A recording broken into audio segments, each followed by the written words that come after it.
아주 휴게소 아까 오창 휴게소 들렸었죠? 아유. 자, 지금 달리고 있는 중인데 우리 푸드 칼럼니스트께서 좀 이 포천 설명을 좀 해주신다고 해서 네. 이제 포천은 인구가 한 15만 정도 되는 이제 소도시입니다. 아 그렇죠. 예, 근데 경기도는 뭐 다들 알겠지만은 서울 인근 지역 빼놓고는 인구가 줄고 있는 지역입니다. 근데 이제 옛부터 이런 얘기가 있어요. 고을이 작아서 예. 송사하는 백성이 없다.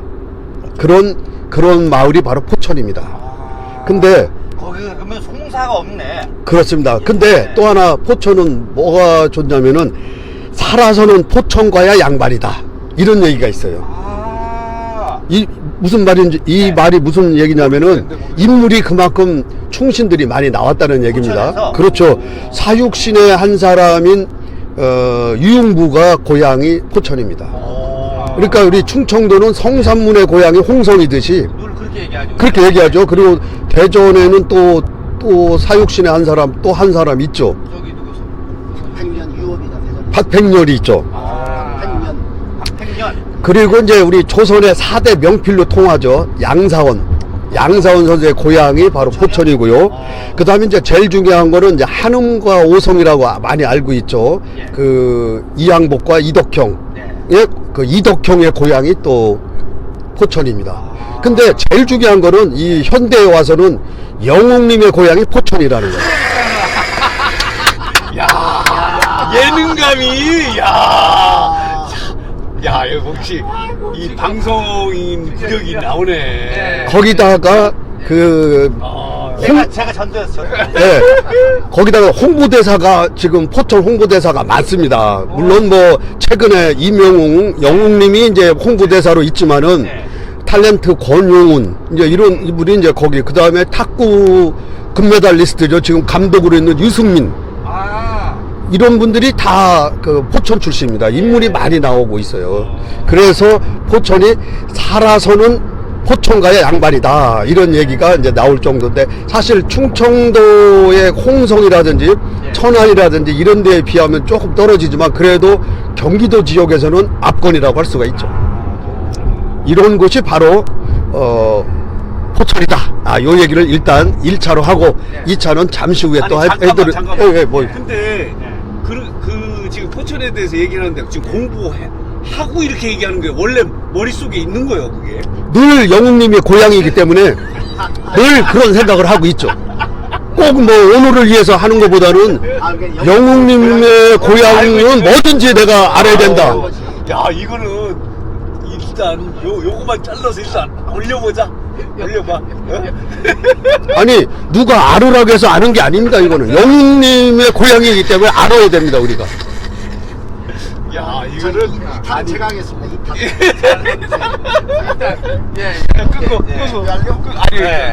준비 됐습니다. 예. 지금 이제 우리 이성희 대표께서 말씀하셨듯이 네. 포천은 예로부터 출중한 인물이 많이 나왔어요. 네. 그런데 출중한 인물이 그냥 나오는 게 아니에요. 예. 그렇지. 산자 수명, 예. 산 좋고 물 좋고, 산자상을 나온다. 예. 예. 그래야 인물이 나오는 겁니다. 네. 예. 그러면 제가 무슨 말씀을 드리려고 하느냐? 예. 포천이 그런 출중한 인물이 많이 나오게 된 배경에는 예. 포천의 자연 환경이 한 몫을 하고 있다는 건데, 포천에는 이제 뭐 문학산이니 유명한 산들도 많지만요. 예. 포천하면 제일 특징적인 지형적 특징이 뭐냐면 바로 한탄강이 흐르고 있다는 겁니다. 예. 한탄강은 이제 뭐 임진강에서 이제 같이 흐르는 강인데요. 잘 아시지 않습니까? 예. 우리 보통 용암 즉자 말하자면 화산이 폭발해서 용암이 쭉 형성이 돼 있고 한 지역으로 하면은 어디를 생각하세요? 제주도. 그렇죠, 제주도죠. 네. 예, 울릉도도 화산이 폭발해서 아, 형성된 데고요. 그렇지, 예. 우리 내륙에는 어디 있을 것 같습니까? 내륙 화산이 폭발돼서 울산. 형성된 지형. 울산 주상절리 있는 예, 뭐 그런데 경주 이쪽도 이제 주상절리가 좀 있고요. 예. 백두산. 대표적인 데가 이 내륙에서는 바로 포천이요? 철원, 포천, 연천, 포천 예, 즉 한탄강가에 있는 지역입니다. 그 한탄강이 어떻게 형성이 된 거냐면 한 50만 년 전쯤 예. 이제 물론 이제 그 이전부터 이 한탄강이 흐르는 지역이 그 추가령 지구대라고 그래가지고 추가령 협곡 그 우리나라 동서로 길게 그 띠가 형성이 돼 있어요. 낮은 그 지형이 그게 바로 말하자면 서울과 원산을 말하자면 동서로 도로가 놓이지 않습니까? 철도도 놓이고 그게 바로 동서로 기다란 그 평지가 형성돼 있어서 그 경원선 철로가 놓이는 겁니다. 근데 이제 그 지역을 따라서 옛부터 이제 그 한탄강이 좀 흐르고 있었는데 50만 년 전쯤에 그 강원도 철원과 지금은 북한인데요. 평강군 사이에 오리산이라고 있어요. 해발 한 500m쯤 되는. 오리산. 오리산에서 화산이 폭발합니다. 이제 그 화산이 폭발해서 한탄강 따라서 그 화산 그 마그마 용암이 쭉 흘러가면서 옛 한탄강을 메워요. 그 용암이. 근데 그 용암이 이제 굉장히 묽은 용암이에요. 제주도는 조금 점성이 높은 용암이고 여기 그 철원에서 폭발했던 용암은 좀 점성이 묽은 용암이에요. 그래서 그 용암이 이제 제주도처럼 끈끈하게 해서 그냥 그 높은 그 원뿔형 그런 지형이 아니라 그냥 움푹움푹 패인 대로 그냥 그 용암이 묽은 용암이니까 쭉 메워요. 그래서 이제 강도 메이고 하는데 지금 철원평야가 유명하지 않습니까? 철원 그 평야. 그 철원평야가 바로 울퉁불퉁했던 땅을 묽은 용암이 쭉 메워서 평탄한 지형이 생긴 거예요. 그래서 철원평야가 형성이 된 거고 거기 그 쌀들이 이제 용암에서 키운 용암 돼지에서 키운 쌀이라서 쌀도 유명하고요. 이제 용암이 그 점성이 높은 것은 이제 종상화산, 점성이 중간쯤 되는 건 순상화산, 묽은 것이 이제 쭉 퍼지는 건 이제 용암 돼지라고 그러는데요. 이제 어쨌든 그렇게 해서 이제 쭉 터져서 그 한탄강을 메웠는데 그래서 그런데 점점 또 이제 비가 오면서 비가 이제 낮은 지형을 하면서 비가 이제 또 그 기존의 용암이 메웠던 지역을 침식을 해가지고 용암을 깎고 내려갑니다. 이제 근데 그 뒤로부터 그 지금으로부터 50만 년 전쯤에서 13만 년 전쯤 그 사이에 화산이 최소 그 3번이 폭발을 해요. 그러면서 용암이 계속 이제 한탄강으로 흘러 들어가는데 지금 우리가 거기를 가면은 그 지질학적으로 굉장히 우리 한반도 지질의 비밀을 풀 수 있는 열쇠가 거기에 숨어 있어요. 그 지형이 그대로 그렇게 보여요. 그 협곡을 따라서. 그 화산 용암이 이제 그 비교적 다른 옆에 있던 그 지질보다 지형이 약해가지고 물에 의해서 쉽게 침식이 돼요. 그러면서 다시 거기에 이제 깊게 패여가지고 그 협곡을 형성하거든요. 현무암 협곡. 그래가지고 그 협곡을 따라서 이렇게 이제 층이 지기 때문에 아 이게 화산이 몇 번 폭발했던 거구나 또 알 수 있고 또 그게 이제 물에 의해서 침식이 되면서 여러 가지 지질학적인 명소들을 많이 만들어요. 철원에 가면 이제 직탕폭포라는 게 있고 순담 계곡도 있고 고석정이라고 이제 임꺽정이 의정 활동을 했던 뭐 그런 유적지도 있고요. 이 지금 포천에 대해서 얘기하는 거 아니요? 그렇죠. 근데 어떻게 이렇게 포천에 대해서 많이 알아? 영웅님의 고향이잖아요. 영웅님의 고향이니까. 상식적으로 알고 계시는 거예요? 아니지. 영웅님의 고향이니까. 공부해야지. 관심이 간 거죠. 그래. 관심이. 관심 가고 공부하는 거야. 그렇죠. 그냥 나오는 게 아니지. 그래서 이제 아까 말씀을 이어서 드리겠습니다. 철원에서 이제 그 시작을 해요. 그러면 이제 그 다음에 포천으로 흘러들고 포천에서 다음으로 이제 연천으로 흘러가는데 포천에는 이제 그 유명한 비둘기낭 폭포, 멍우리 협곡, 대교천 협곡, 아우라지 베개 용암 이런 이제 그 현무암 그 지형이 형성된 명소들이 있어요. 그래서 이제 그쪽을 지금 이제 그 한탄강을 가로지르는 하늘다리 또 놓고 또 그 한탄강가를 트레킹할 수 있는 길도 지금 만들어져 있습니다. 그래서 가보시면은 좀 지질하게 그 대신 좀 관심을 가지고 바라보셔야 훨씬 더 의미가 있겠죠. 한번 경치도 나름 좋습니다. 그래서 그쪽을 한번 쭉 이렇게 감상을 해볼 만하고요. 그 다음에 이제 연천으로 그 강이 내려가는데 연천으로 가면 굉장히 우리나라 또 중요한 유적지가 있습니다. 그 바로 전곡리 유적이라고 그래서 이름 들어봤네.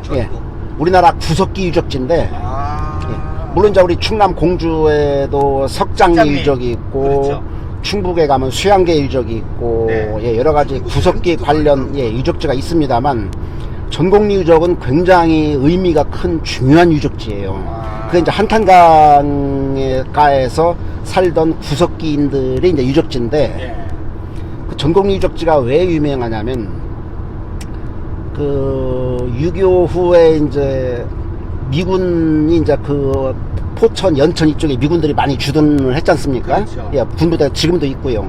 예.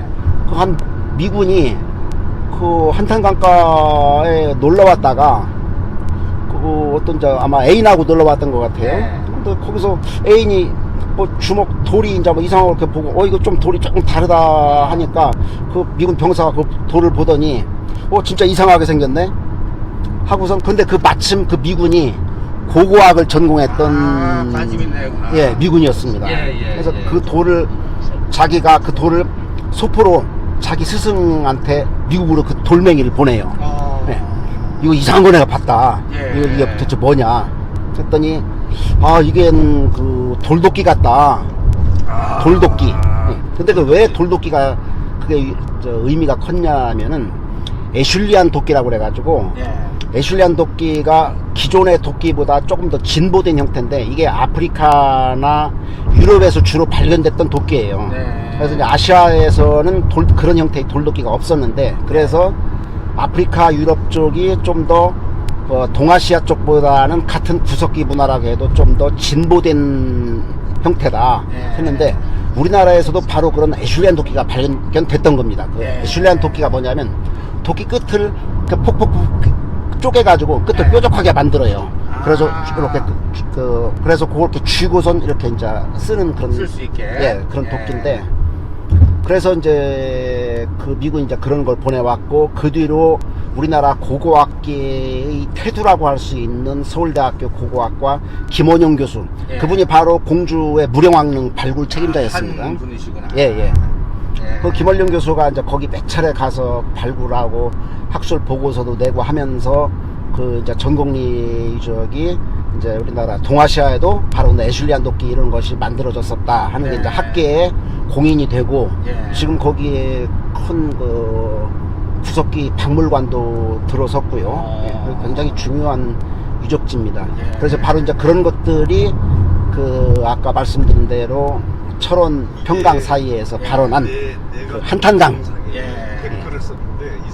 한탄강에 따라서 형성된 그런 지형과 유적지고 한탄강이 그만큼 지질학적으로나 우리나라의 유적지로 보나 여러 가지 면에서 중요하고 또 경치도 좋고 하다는 것을 말씀을 드리고 싶었습니다. 진짜 몰랐던 거 많이 들었는데 그 제가 아까 포천의 홍보대사를 얘기하다가 중간에 이제 넘어갔는데 홍보대사가 9명이나 있어요. 근데 그 중에 제가 이제 제일 늦게 갔지만은 제일 앞선 사람이 이제 영웅님이고 그 다음에 그렇죠. 그 다음에 이제 우리가 지휘자 정명훈 아시죠? 정명훈. 그 다음에 가수 그 유현상의 고향이 포천입니다. 그 다음에 요리사죠. 강래호. 레오. 여기도 다 포천이고요. 그 다음에 이제 또 개그맨 김민희 뭐 이렇게 9명이나 있는데 그 중에서 영웅님이 있어서 포천은 뜨고 있다. 이 얘기를 지금 완전 떴습니다. 어떻게 포천에 대해서 그렇게 잘 알아? 영웅님의 고향이잖아요. 그거를 뭐 꼭 물어봐야 되나요? 그거 저만 알고 있는 건가요? 다 알고 있잖아요, 여러분들도. 사실 다 알고 있어요. 예. 맞아. 그런 고향입니다. 나는 죄송하지만 모르고 있었어. 근데 이거는 설명을 해줘야 될 것 같아. 그래가지고 미스터 트롯의 그 영웅님 팬들이 모두 알면 좋잖아요. 그렇죠. 그럼요. 그러면 이제 각 도시마다 새로운 영웅을 탄생시키려고 지자체가 노력하고 그래서 그런 것들이 모아서 대한민국이 발전하는 거예요. 그렇지 않겠어? 저는 이렇게 해서 뭐라 그러죠? 그 중간에 껴들어가는 게 뭐요? 그런 거나 좀 하죠, 뭐. 중간에 엑스트라. 근데 여기서 또 얘기하다 또 많이 절로 넘어갔는데 그 9명 중에 특이한 게 있어요. 홍보대사.